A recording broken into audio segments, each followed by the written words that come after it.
DeWittDailyNews.com. Finding a local job in Central Illinois has never been easier. Don't waste time driving far or spending too much on gas. Visit IllinoisJobPost.com. It's your one-stop site to find local, full-time, and part-time job openings. Best of all, it's completely free for job seekers to access anytime, day or night. So if you're ready to land a job close to home, make IllinoisJobPost.com your first stop. That's IllinoisJobPost.com. Brought to you by your friends at the regional radio stations. Thursday is Veterans Day at the Logan County Fair with free admission and parking for all veterans entering at the West Gate. Enjoy the 4-H, sheep, and beef shows. Kids Day fun from 10 to noon, the garden tractor pull at 4:30, and powerful tractor pulls roaring at 6 p.m. Cheer on our veterans during the Veterans Photo at 5 p.m. Plus, Tinsley's Carnival lights up the evening from 5:30 to 10:30. Make it a day to honor our heroes and celebrate community spirit. Find the complete schedule at LoganCountyFairIL.com. News time, 8 minutes after 8 o'clock on this Thursday. Top of the morning from the newsroom of Regional Radio and DeWittDailyNews.com. I'm Seth Lawrence with this expanded 8 o'clock newscast. DeWitt County and its leadership is working diligently to free up dollars from the state of Illinois for annual road work and other projects. Around the start of the year, the county learned its annual motor fuel tax dollars, or MFT dollars, were frozen because of outstanding paperwork to the state of Illinois. In that time, it has left many road commissioners scrambling as money they need is not available. After an update at last Thursday's DeWitt County Board meeting, Board Chair Joe Whitty says there are still some steps to be taken, but feels they're on the way to those funds becoming available. Yeah, so we did receive a letter, I would say it was December of last year, indicating that there was some outstanding paperwork, and then we received another letter, I think it was several months later, indicating that the problem remained open. And so, we have been working with the engineer trying to get some updates and get some of that project documentation submitted and closed out. Obviously, it did escalate to the point where the motor fuel tax was frozen. And so, at that time, there's still several items that need to be closed out with the state. We did take action last month to get the county engineer some help to get all the documentation together. And it sounds like, at the update this month was that it looks like most everything is ready to go. The items that need to be closed out, I don't pretend to know the level of detail that needs to be supplied to the state and exactly what's missing. We rely on the engineer for a lot of that. And so, I think he's doing his best to get everything that is being required to get everything unfrozen. But at this point, yes, there's still a freeze. I think we're getting close. We've had an engineer assisting Mr. Mathon for a couple of weeks now. So I think we're close, but again, we're not over the finish line. And to the road commissioners, Whitty indicates they will be evaluating why this situation happened and what needs to be done so it doesn't happen again. And we know that creates a hardship on, the township road commissioners. We're doing what we can to expedite that problem, the resolution to that problem. Mm-hmm. And, once we get that done, we're going to have to take a look and see, okay, what led to this? Do we need to staff up? Do we need to do some other things? That's probably the second phase of what we need to be looking at in the near future. But for now, the immediate problem is we've got to get that motor fuel tax fund unfrozen, let the township road commissioners and those get access to the funds that they need to maintain the roads. And so that's what we were working on. And they shouldn't be, right? That is a big inconvenience to have maintenance work that you need to fund and you can't get at the funds that you need to do that. So we understand that their frustration. We're trying to get that problem resolved, and then we'll have to take a look and see what can we do better to prevent it from occurring again. Last Thursday, it was brought up to the board. This freeze was not communicated to road commissioners, and Whitty says while that is true, this has been discussed as far back as this past December or January. Yeah, so when it comes to communication, I think that if you step back and kind of look at things, we post our agenda. We have open meetings. These were discussed back in December. Now, granted, maybe not everybody hears those discussions. I think what we're looking at from a technology committee, which is, something that we've been doing for, an interim basis for 1 year, but longer term, what are some of those ways that we can improve communication? We updated the website, so folks saying that they don't know that there was a meeting, sign up on, the county website. You can receive alerts when there's meetings that are scheduled, and then you can look at the agendas. I don't know. We can certainly try to find ways that we can open up those lines of communication. I don't know that, it would be the county board's responsibility necessarily to notify individuals of issues that could impact them. But we have open meetings, we post our agendas, and when these issues are discussed, that they're discussed in public. So Whitty emphasizes this issue is top of mind right now, and they will soon be at the mercy of the state of Illinois to free up those dollars. Farmer City is preparing for its next round of infrastructure improvements. City Manager Taylor Baxter indicates plans are underway for work that will likely begin in 2026, and there is some significant work being done on a couple areas of the community. Washington Street is getting a sewer lining, and we're getting an all-new water main. We actually had a bid opening for the sewer lining portion of Washington Street, and that came in at $88,015. So that's going to go to the next council meeting for approval. So we're moving forward on that. That's really good. Found out I talked about this before, the Route 54 sidewalk that has moved forward, and the state letting date, that's going to be in February. So this is going to be a spring summer project for next year. Okay. So that's moving forward, and that's good. So that's going to be the sidewalk from the old Casey's past the new Casey's.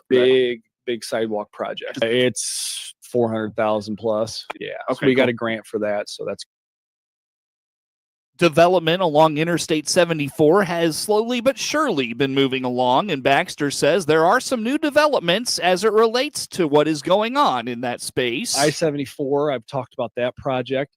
I did receive the updated plans from our engineers for extending utilities out to the site. So now that's electric, water, and sewer on the city's end. Okay. We're going to be helping out that project move forward. And so that's moving along great too. We don't know for sure what's going in there yet.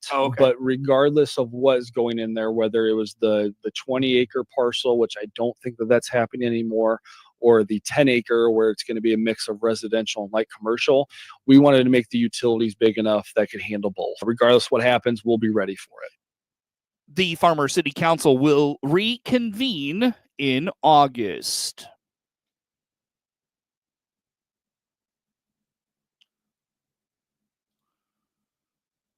A final push for speakers for next year's Everything Local Conference at the Bank of Springfield Center in Springfield. Rigella Scavuzzo is the Illinois Farm Bureau Associate Director of Food Systems Development. We did try and make it easy as possible. So there are so many avenues to getting engaged with this conference. And when we say it's everything local, it's really for everyone. You're getting education, you're getting connections, you're getting networks. And we want to hear from all of you. So being a presenter, do you have an idea that you want to share about? Is there something that you're doing that's really great in research or unique, or you want to tell your story? We want you to present at the conference. We want you to connect with potential buyers and sellers, depending on what kind of vendor you are. We want you in our exhibit hall. Our exhibit hall is technical assistance providers, seed companies, fertilizers, farmers, value-added products, equipment, anything for this industry, from agrotourism to flowers to fruits and vegetables to protein. We want all of those in our exhibit hall. The conference is January 28th through the 30th.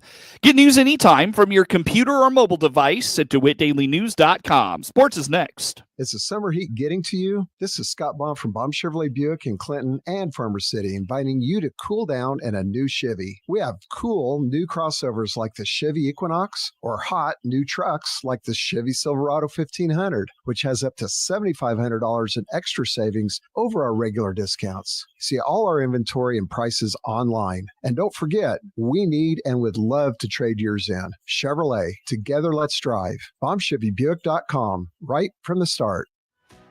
When I'm talking to other farm families about capital and where they can access it at a competitive rate, I'm going to talk to them about farm credit. Phil Borgic from Raymond, Illinois. We raise pigs from wean to market. We chose Farm Credit Illinois. The loan process was actually real streamlined. It was quick. One of the things that Farm Credit has done for our operation is to tailor the loan to what our needs are. We have changed and will continue to change our operation, our needs. As we've grown, our capital requirements have went up dramatically. And Farm Credit has access to capital at a reasonable rate, and then has allowed myself and others then to expand and grow. And the tools that Farm Credit brings to us allows us that flexibility to maximize our return.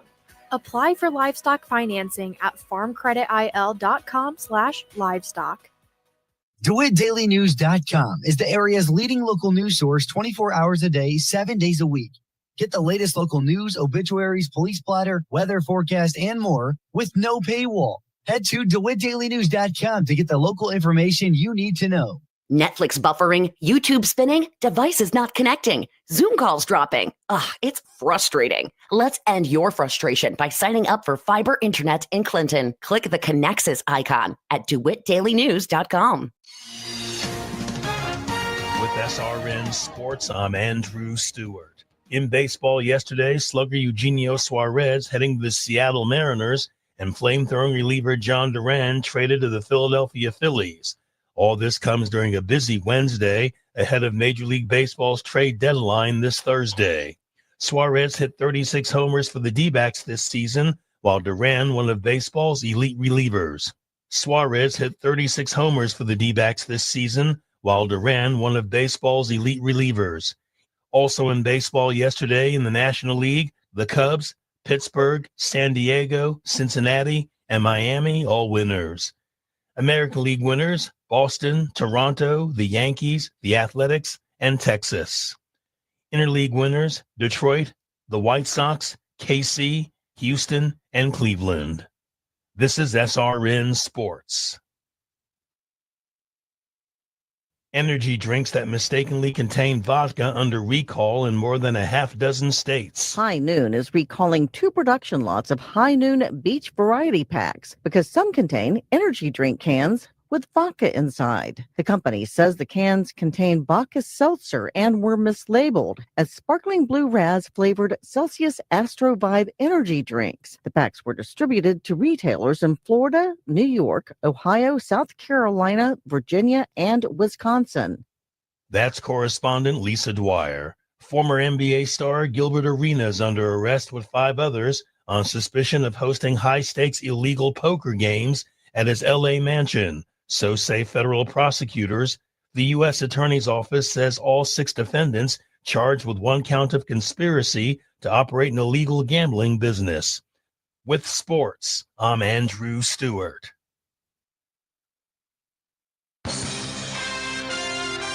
Time now for a look at sports. I'm Seth Lawrence with this report. Miguel Vargas and Edgar Caro each hit a 3-run home run in the 7th inning as the White Sox pulled away to beat the Phillies 9-3 on Wednesday. Here comes the 1-2. Swing and a fly ball to left. It's deep. Marsh back at the wall. She's gone! 3-run homer. Miguel Vargas with his 13th. It's 6-2. Here's the pitch. Caro hits a fly ball out into deep left field. Marsh is back at the fence. Gone! Another 3-run jack. 9-2. Oh my, ball is carrying to left today. Colson Montgomery and Kyle Teal went deep as the last place Sox won after the rain-delayed rubber match of the series was delayed by nearly 3 hours. Here's the pitch. There's a swing and a blast. Deep right field, and it is gone. Kyle Teal turns on a cutter, and it's 1-0 Sox. Montgomery sends a fly ball the other way. Deep left, and it's going to be a home run. That ball got over the fence. I don't know how, but it did. And we're tied at 2. Luis Robert Jr. and Mike Tauchman had 3 hits apiece. Mike Vasile pitched 4 scoreless innings. Sox left fielder Andrew Benintendi robbed Bryce Harper of a potential 3-run homer with a leaping grab at the wall for the final out of the 8th inning. Hit in the air out in the left, and it's deep. Benintendi leaps, and I think he caught it. Yes, he did. He made the catch. He just robbed a home run from Bryce Harper. What a thing of beauty. The White Sox improved to 8-4 since the All-Star break. They head west for an opener of a 3-game series against the Angels on Friday. Hear this weekend's action on WHOW. Michael Busch homered on the game's first pitch. Moises Ballesteros hit a bases-clearing double as the Cubs trounced the Brewers 10-3 Wednesday, avoiding a 3-game sweep. Milwaukee leads the Cubs by a game in the NL Central. The teams meet once more this season, a 5-game series in Chicago, August 18th through the 21st. Ian Happ homered. Pete Crow Armstrong was 3 for 4 with 2 doubles, and Kyle Tucker was 2 for 3 with 2 RBIs for the Cubs. Milwaukee's William Contreras had his 5th career 2-homer game. The 2-time All-Star homer just once since May 23rd. Cubs starter Shota Imanaga struck out 8, walked none, and gave up 3 runs and 5 hits in 5 innings. Milwaukee's Freddie Peralta, who had won his last 7 starts, allowed a season-high 5 runs in 4 innings. Caleb Horton pitches for the Cubs Friday in the opener of a series against the visiting Orioles. Jesus Sanchez hit a 2-run homer in the 3rd. Cal Quantrill went 5 innings, and the Marlins blanked the Cardinals 2-0 Wednesday. The Marlins have won 10 of 13 overall and 17 of their last 22 on the road. Quantrill gave up 3 hits, 2 walks, and struck out 3. The Cardinals were 0 for 8 with runners in scoring position. They have not announced a starter for their Friday opener in San Diego. Nick Pivetta will go for the Padres.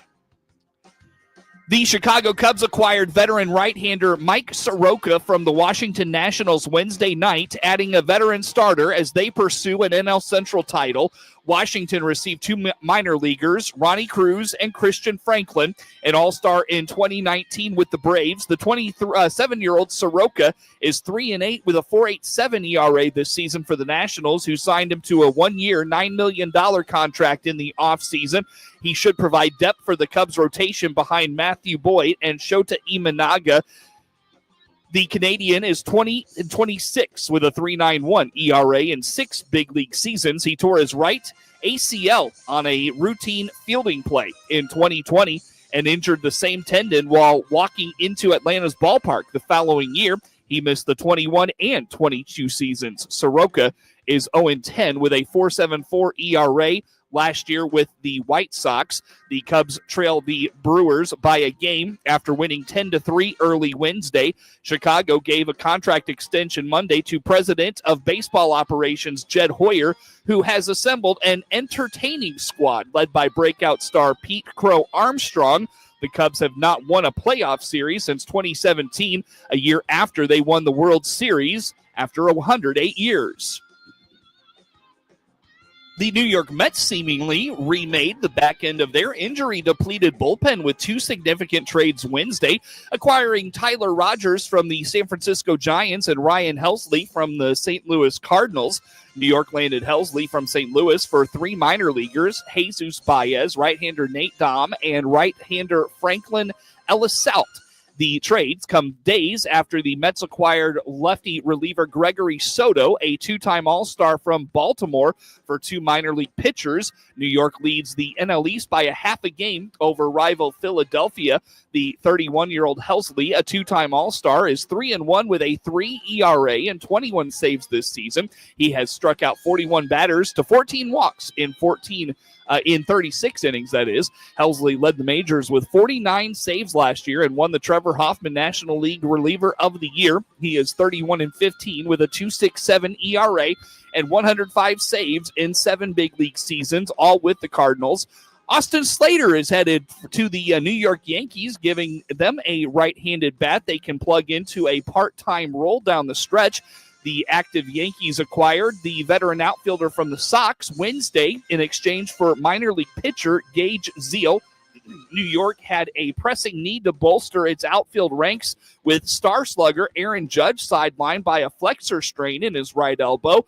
The well-traveled Slater can play all three outfield positions. He spent his first 7 seasons of his career with San Francisco before being traded to Cincinnati last summer. New York will be Slater's 5th team in just over a year. The Yankees will assume just over $500,000 of Slater's remaining $1.75 million salary, which will also increase their luxury tax about $631,000. The last place Sox scratched right-hander Adrian Hauser from his scheduled start Wednesday against Philadelphia. And center fielder Luis Robert Jr., another player who could be on the move ahead of the deadline, was in the lineup Wednesday. Get sports anytime at DeWittDailyNews.com.